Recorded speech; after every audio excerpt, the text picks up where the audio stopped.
आपके पास effect of oxidation and reduction, oxidation everyday life है, तो बेसिकली सवाल ये आना चाहिए कि ऑक्सीडेशन है क्या, कौन बताएगा ऑक्सीडेशन क्या है। मतलब ऑक्सीजन के प्रेजेंस में अगर कोई केमिकल रिएक्शन परफॉर्म की जा रही है तो उसे आप ऑक्सीडेशन बोल रहे हैं। तो ऑक्सीडेशन की वजह से 4-5 इफेक्ट आपको देखने को मिलते हैं जिससे आपका मटेरियल खराब हो रहा है। ठीक, अब इसके अंदर पहला टॉपिक आता है कोरोजन। कोरोजन क्या है? तो कोई भी मेटल धीरे धीरे खराब हो रहा है, क्यों? क्योंकि वो एटमॉस्फेरिक गैसेस से रिएक्ट कर रहा है। एटमॉस्फेयर के अंदर गैसेस कौन सी है? Carbon dioxide, oxygen, hydrogen sulphide, water vapour. ऐसी बहुत सारी गैसेज हैं जो कि उस मेटल के सरफेस पे जा रही हैं और वो मेटल का सरफेस उन गैसेस के साथ रिएक्ट कर रहा है और वो जिस चीज का मेटल है उसी मेटल का ऑक्साइड बना लेगा, अगर उसी मेटल का सल्फाइड बना लेगा, उसी मेटल का कार्बोनेट बना लेगा। ठीक है, आयरन ऑक्साइड बनाएगा, आयरन सल्फाइड बनाएगा, आयरन ऑक्साइड बनाएगा। बात समझ में आई? तो ये आपका कोरोजन। कोरोजन का मतलब है मेटल का खराब होना। जैसे यहाँ पे 3 मेटल के बारे में आपको दिया है, rusting of iron. Rusting of iron क्या है कि आप नहीं चाहते कि आयरन का ऑक्सीडेशन हो, तो unwanted oxidation of iron. Oxidation हो कैसे रहा है? Due to presence of moisture and oxygen in the atmosphere. ठीक, अब मॉइस्चर और ऑक्सीजन की वजह से आयरन आयरन ऑक्साइड में कन्वर्ट हो रहा है, जो कि आपका फ्लेकी ब्राउन सब्सटेंस होता है। मुर्चा लगा कहीं आपने देखा होगा तो जैसे चिली फ्लेक्स होते हैं, पीसेज होते हैं, उसी तरीके का आपका आयरन के सरफेस पे ब्राउन कलर का पार्टिकल्स लगे होते हैं। ठीक, उसी को आप बोलते हैं रस्ट। और ये हाइड्रेटेड आयरन ऑक्साइड इसको बोला जाता है, क्यों? क्योंकि इसके अंदर आयरन था ही, ऑक्सीजन के प्रेजेंस में रिएक्ट किया तो आयरन ऑक्साइड बन गया, मॉइस्चर भी चाहिए, इसीलिए हाइड्रेटेड आयरन ऑक्साइड। आयरन को सिर्फ पानी मिलेगा, ऑक्सीजन नहीं मिलेगा तो भी उसमें रस्टिंग नहीं होगी। आयरन को सिर्फ ऑक्सीजन मिले, पानी नहीं मिले तो भी उसमें रस्टिंग नहीं होगी। अगर दोनों मिलेगा तभी रस्टिंग होगी। तो ये रहा आपका Fe2O3.XH2O। X यहाँ पे मॉलिक्यूल ऑफ वाटर है। ठीक है, मॉलिक्यूल ऑफ वाटर है और जिसको आप रस्टिंग भी बोलते हैं। Rusting of iron is also rusting. और ये एक एक्सोथर्मिक प्रोसेस है। इसमें एक्सोथर्मिक है तो हीट एनर्जी रिलीज होती है, लेकिन जो amount of heat energy release हो रही है वो बहुत कम होती है, जिस वजह से आप इसको नोटिस नहीं कर सकते। ठीक है, बहुत कम अमाउंट में हीट एनर्जी रिलीज होती है। कोरोजन में किसी को कोई दिक्कत? अगला आपका है tarnishing of silver. Tarnishing of silver में क्या है कि जो आपका सिल्वर है, सिल्वर से बने मटेरियल है या सिल्वर है, ये आपका हाइड्रोजन सल्फाइड से रिएक्ट करता है। हाइड्रोजन सल्फाइड एक गैस है जो कि एटमॉस्फेयर में, एयर में अवेलेबल है, और जब सिल्वर हाइड्रोजन सल्फाइड से रिएक्ट करेगा तो ब्लैक सिल्वर सल्फाइड बनाएगा। जैसे आपके घर में आपकी मम्मी की चांदी की पायल है, नई नई है, बहुत चमकती है, 2-3 साल जब वो यूज करती है तो उस पर वो काली पड़ जाती है, उसकी शाइनिंग खत्म हो जाती है। इसी वजह से सिल्वर एटमॉस्फेयर में पड़े हाइड्रोजन सल्फाइड से रिएक्ट करके सिल्वर सल्फाइड बनाया, जो कि ब्लैक कलर का लेयर है, तो ऊपर की सरफेस ब्लैक हो गई। सही कर सकते हैं, लेकिन खराब हो रहा है ना, ऐसे हमेशा करता तो धीरे सोना, धीरे धीरे सिल्वर आपका गायब हो जाएगा, गल जाएगा। क्या घिस के बोल सकते हो, क्योंकि डेली यूज कर रहे हो, कोरोड हो रहा है तो ऊपर का सरफेस गायब होगा ना। आप लोगों ने रोड साइड पे खंभे देखे होंगे, पोल्स, नीचे मोर्चा लग जाए, धीरे धीरे पूरा खंभा ही गायब हो जाता है एक साइड से। ध्यान नहीं दिया है? ऐसा कुछ होगा। ऐसे खंभा है, यहाँ मूर्छा लगा है तो ये वाला पूरा पार्ट चला गया है, तो नगर निगम ने क्या किया है, लंबा सा रॉड डाल के वेल्डिंग कर दिया था, ये खंभा ना गिरे। अगर नहीं देखा है तो दुर्गा पार्क देखे, वहां पे मिल जाएगा, एक खंभा है, जाके देख लेना। अगला है आपका कोरोजन ऑफ कॉपर। सिल्वर आपको बता दिया, आयरन आपको बता दिया, अगला है कोरोजन ऑफ कॉपर। कोरोजन का मतलब होता है मटेरियल खराब होना, तो यहाँ पे कॉपर खराब हो रहा है। जब आपका कॉपर एयर के कांटेक्ट में आएगा, ऑक्सीजन हो गया, CO2 हो गया, मॉइस्चर हो गया, तो वो ग्रीन कलर का लेयर बनाता है, ग्रीन कलर की कोटिंग बना देता है, जो कि आपका बेसिक कार्बोनेट का बना होता है, कॉपर कार्बोनेट, कॉपर ऑक्साइड। बात समझ में आई? जिनके यहाँ भी कॉपर का जग, कॉपर का ग्लास, कॉपर का मग इस्तेमाल होता है पानी पीने के लिए, वो अगर देखेंगे तो उसके सरफेस पे जिधर पानी डालते हैं अंदर वाला सरफेस ग्रीन हो गया होगा। ग्रीन हुआ है क्योंकि कॉपर का जो मटेरियल है वो ऑक्सीजन और मॉइस्चर के साथ रिएक्ट कर रहा है। बात समझ में आई?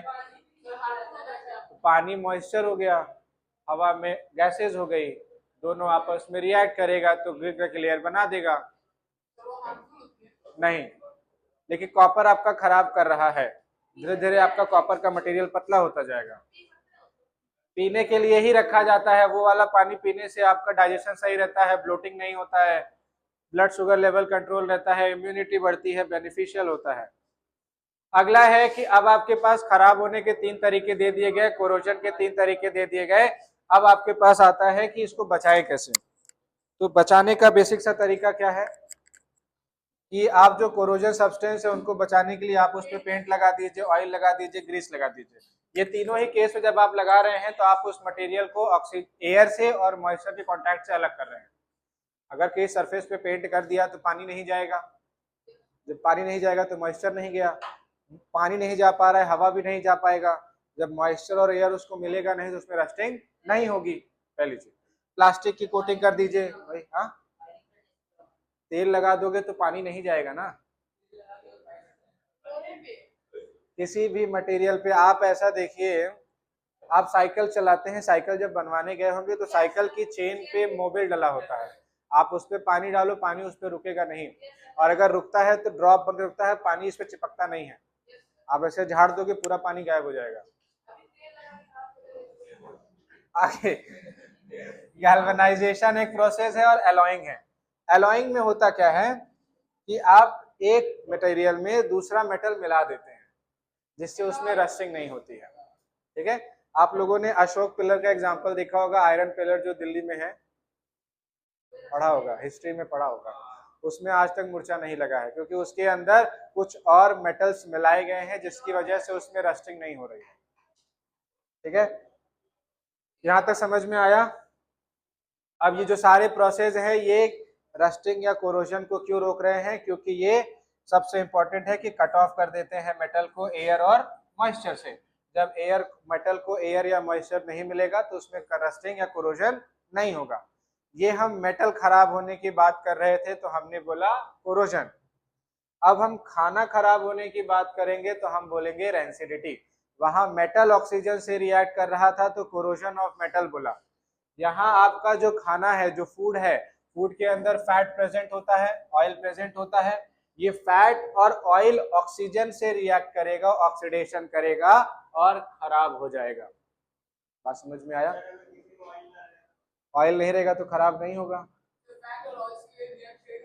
आप सीधी सी बात है, देखो आपके यहाँ अचार बनता है, उसमें ढेर सारा ऑयल डालते हैं लेकिन वो खुलता बंद होता है, ठीक है, उसमें पानी की एक बूंद चली जाए पूरा अचार खराब, क्योंकि वाटर मिल गया, एयर मिल गया और ये फैट ऑक्सीडाइज करके खराब कर देगा।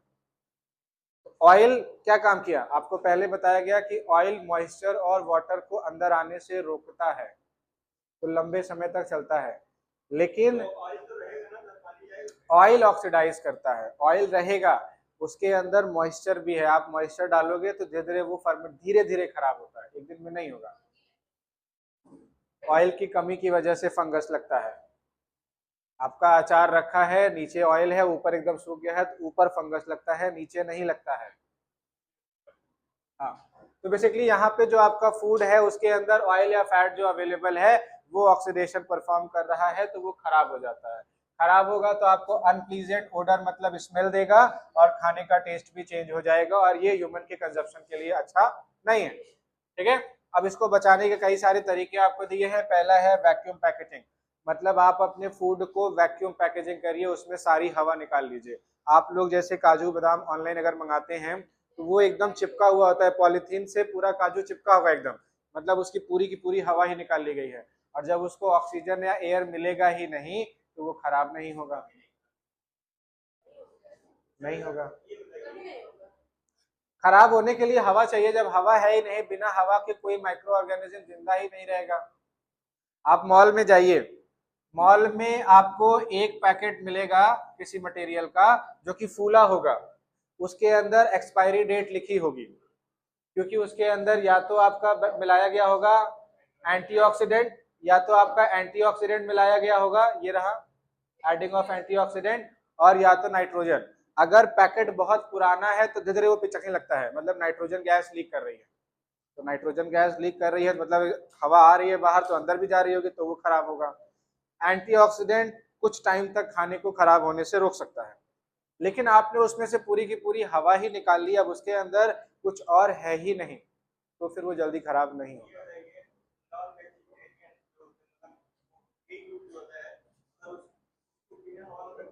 नहीं खराब होगा। आदमी मर गया उसको रखते हैं। देखो बेसिकली होता ये है कि आप जो मीट है वो फ्रोजन फॉर्म में रखा जाता है -40 डिग्री पे। आदमी मर गया है -40 पे फ्रीज हो गया तो 2 साल बाद भी वैसा ही दिखेगा। आलू फ्रीज नहीं करते हैं, सड़ जाएगा। आलू को उस टेम्परेचर में ऑप्टिमम टेम्परेचर देते हैं 18 डिग्री 16 डिग्री, कि उस पे वो पड़ा रहे, खराब ना हो। गर्मी से आलू खराब होता है। तो वैक्यूम पैकेजिंग में आपने सारी हवा निकाल दी। इसके बाद तो ये जब सारी हवा आप निकाल दोगे तो उसको ऑक्सीजन नहीं मिलेगा। ऑक्सीजन नहीं मिलेगा तो ऑक्सीडेशन का प्रोसेस स्लो हो जाएगा, और कहीं से भी अगर लीकेज मिलेगा तो ऑक्सीजन अंदर जाएगा फिर खराब होगा। ऑक्सीजन नहीं मिलेगा तो वो कभी खराब नहीं होगा। बात समझ में आई? अब होता क्या है कि ट्रांसपोर्टेशन में कई बार लीकेज हो जाता है, इसीलिए वो चीजें साल 2 साल बाद खराब हो जाती है।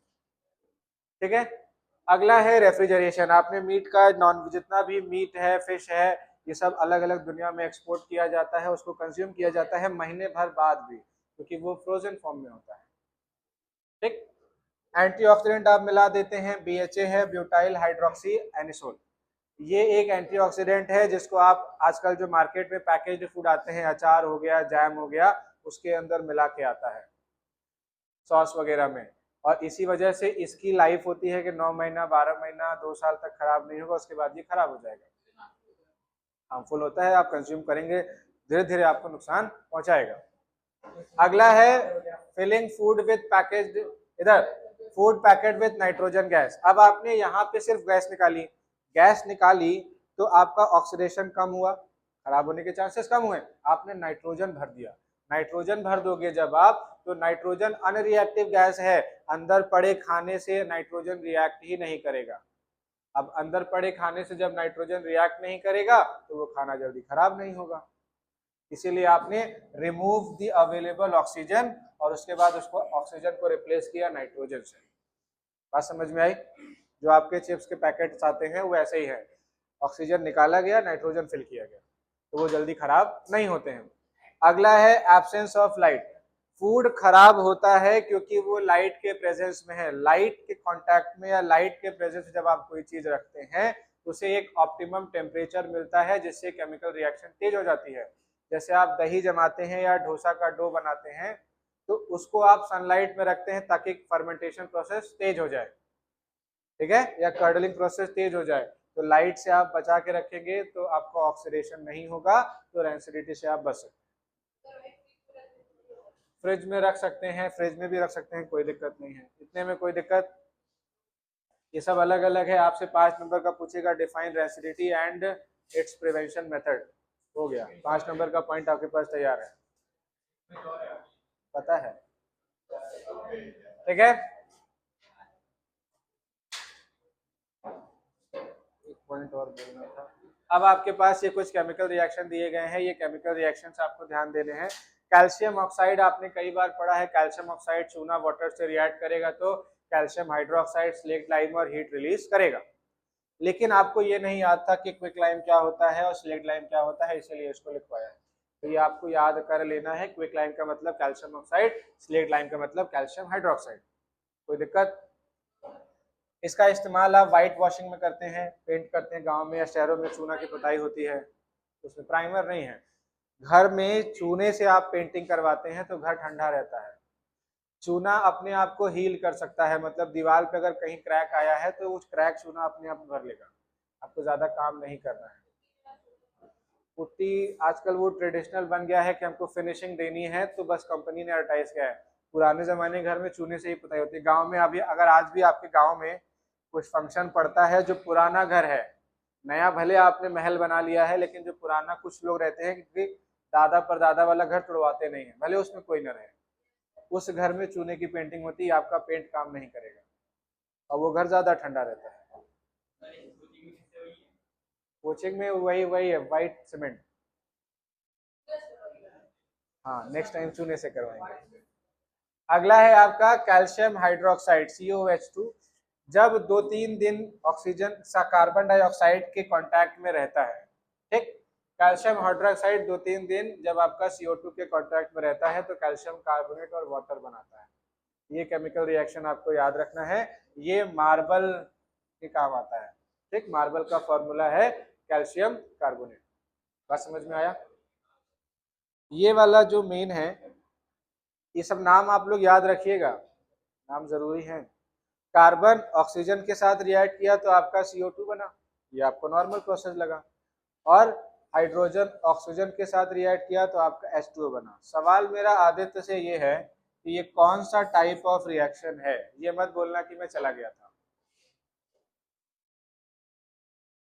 क्योंकि आप थे उस टाइम पे जब ये बताया गया था। हाँ, टोटल कितने टाइप के रिएक्शन पढ़ाए गए थे?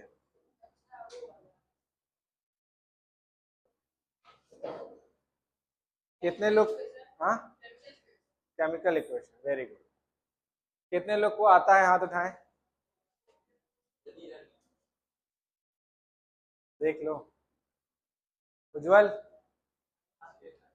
नहीं आता है? क्यों नहीं आता है, ये सवाल है। आपको बताया गया था कि अगर प्रोडक्ट एक बन रहा है तो कॉम्बिनेशन रिएक्शन, और रिएक्टेंट एक है तो और रिएक्टेंट एक है और प्रोडक्ट कई सारे हैं तो डिकम्पोजिशन रिएक्शन। क्या यहाँ पे प्रोडक्ट एक बन रहा है तो कॉम्बिनेशन रिएक्शन, प्रोडक्ट एक बन रहा है कॉम्बिनेशन रिएक्शन। समझ में आया? अब ये वाला जो है, यही वाला बोलना ही नहीं है। इधर आपके पास है iron sulphate, hydrated iron sulphate. Hydrated iron sulphate है, मतलब इसके अंदर वाटर अवेलेबल है, 7H2 लिखा है। जब इसको आप हीट करते हैं, ठीक, तो आपका -4H2O मतलब -14 डिग्री पे ये रखा हुआ था। जब आप इसको हीट करेंगे तो ये आयरन सल्फेट बनाएगा। Hydrated iron sulphate green colour का था, ये हाइड्रेटेड आयरन सल्फेट बनाता है जो कि व्हाइट कलर में कन्वर्ट हो जाता है। बाद में आप इसी आयरन सल्फेट को दोबारा से हीट करते हैं तो आयरन ऑक्साइड बनाता है जो कि रेडिश ब्राउन कलर का है। सल्फर डाइऑक्साइड बनाएगा जो कि आपका जब ये जलेगा तो स्मेल क्रिएट करेगा सल्फर की, और आपका सल्फर ट्राइऑक्साइड। ये सिर्फ केमिकल रिएक्शन है, इसका यूजेस वगैरह यही एक एक्स्ट्रा पॉइंट है। लिखवाया इसलिए है कि आपसे पूछ सकता है कि हाइड्रेटेड फेरस सल्फेट का क्या है एग्जांपल, या हाइड्रेटेड फेरस सल्फेट का केमिकल रिएक्शन लिखिए, या हाइड्रेटेड फेरस सल्फेट का केमिकल फॉर्मूला लिखिए। तो आपको होना चाहिए याद कि Fe2SO4.7H2, ठीक है। अभी आपको लग रहा है कि ये काम का नहीं, अभी जब आप आगे 2-3 चैप्टर केमिस्ट्री के पढ़ेंगे तो ये दोबारा आएगा, तब ये काम का हो जाएगा।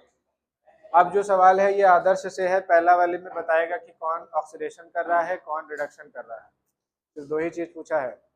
इस वाले में बताइए किसमें क्या हो रहा है? ZNO रिडक्शन कर रहा है। क्या कर रहा है? ऑक्सीडेशन कर रहा है। Aditya, oxidising agent, reducing agent? अच्छा जाने दो, उज्जवल बताएगा, आप चले गए थे। नहीं चले गए, बताओ बताओ बताओ, सोने थोड़ी आए हो, बताओ। वो था, मैंने आपको बताया था जो, क्या है आदित्य? ऑक्सीडाइजिंग एजेंट कार्बन है, गलत। मैंने बताया था जो ऑक्सीडेशन कर रहा है वो रिड्यूसिंग एजेंट बन जाएगा, जो रिडक्शन कर रहा है वो ऑक्सीडाइजिंग एजेंट बन जाएगा। उज्जवल, ये सारा समझ में आया? ऑक्सीडेशन कब बोल रहे हैं? जब एडिशन ऑफ ऑक्सीजन हो या रिमूवल ऑफ हाइड्रोजन हो। रिडक्शन कब कर रहे हैं? जब एडिशन ऑफ हाइड्रोजन हो, रिमूवल ऑफ ऑक्सीजन हो। और ऑक्सीडेशन है तो रिड्यूसिंग एजेंट, रिडक्शन है तो ऑक्सीडाइजिंग एजेंट। जहां तक कोई समस्या? ये वाला सवाल उज्जवल करेगा।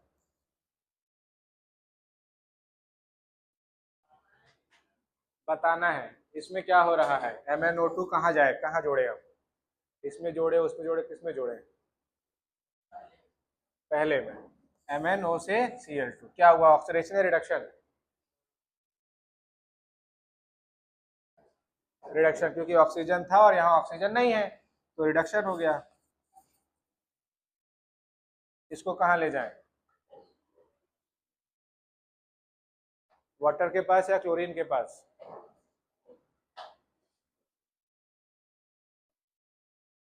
इतना सोचना क्या है, ये रिडक्शन है तो ये ऑक्सीडेशन ही होगा। अब यहाँ H है तो ऑक्सीजन ऐड करना है, ऑक्सीजन यहाँ भी है और यहाँ भी है, दोनों से काम हो जाएगा। वहां पे तो है, क्या करें? हाँ, सेकंड पे ले जाए, ठीक है। सेकंड पे ले गए तो ऑक्सीजन ऐड हुआ तो ऑक्सीडेशन हो गया। और आप इसको इसमें भी ले जा सकते थे, यहाँ पे हाइड्रोजन है, हाइड्रोजन हट गया, रिमूवल ऑफ हाइड्रोजन भी तो ऑक्सीडेशन ही होता है, तो वहां से भी ऑक्सीडेशन ही बनेगा। तो सवाल ये आता है कि रिड्यूसिंग एजेंट कौन सा है, अब बताओ, और ऑक्सीडाइजिंग एजेंट कौन सा है? हाँ हाँ बताओ, इसमें रिड्यूसिंग एजेंट कौन सा है, ऑक्सीडाइजिंग एजेंट कौन सा है? जल्दी बोलो। हाँ, रिड्यूसिंग एजेंट कौन सा है?